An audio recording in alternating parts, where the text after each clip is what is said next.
Thai-style oyster curry. I'm just going to squeeze some of my curry paste out the end. I'm going to eyeball it right now. Okay, that was probably a good can of, oh, hear that? of coconut milk. Yeah, see, that's going to come to a That was an elephant, by the way. Oh, somebody. You must have got a shot of Recovering.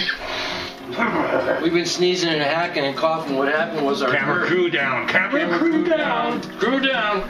This is one of the pitfalls of cooking. The curry paste, when it met the hot oil, made a cloud of curry gas.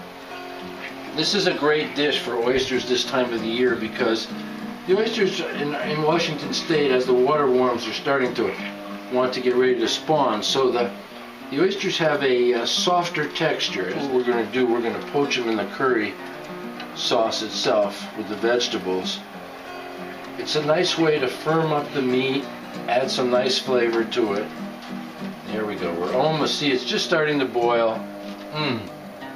Oh, yeah, that's wonderful. Okay, now it's come to boil. I'm going to add all my vegetables. Boy, I'm making a mess here.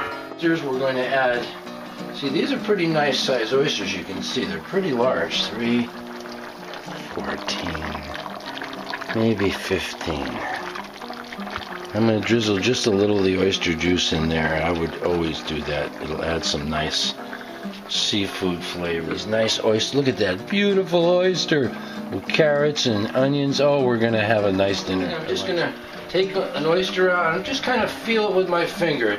It's almost done. It's getting firm. You can tell it makes that transition from softness to hardness, just like a steak. You know, you press down or any food. I'm going to burn my mouth, but this is really hot. I'm just going to have a little bite. Oh, that's good. Oh boy, a little bite here. Oh my God. Oh, you won't believe that.